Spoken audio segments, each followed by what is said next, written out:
चिंता कैसे त्यागें? आज का हमारा जो विषय है वो है चिंता कैसे त्यागें। तो लूका 10 अध्याय उसका 38 से उसका 42 वचन में जाके देख सकते हैं। एक बार क्या हुआ कि एक बार जो है प्रभु यीशु मसीह जो बैतनिय्याह नामक गाँव में आए। वहाँ एक ऐसा परिवार था जहाँ केवल 3 लोग थे, 2 बहनें मरियम और मार्था और उनका जो है एक भाई लाजर।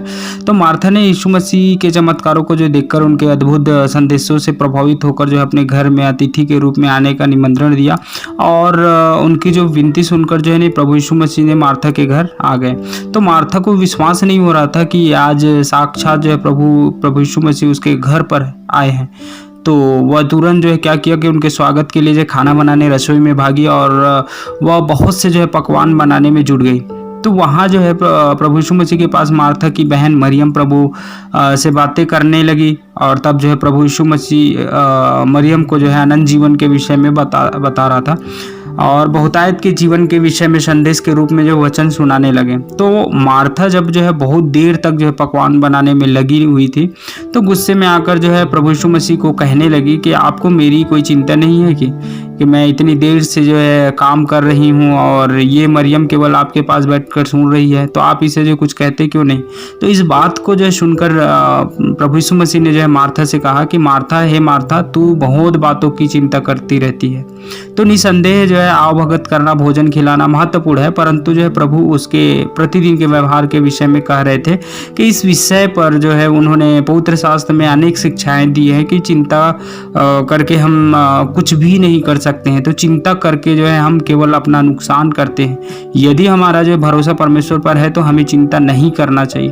तो इस पर जो है प्रभु यीशु मसीह ने मार्था से कहा कि चिंता करने के बदले तुम्हें एक उत्तम काम करना चाहिए था जो तुम्हारी बहन मरियम कर रही है। तो अर्थात उस वचन को सुनना।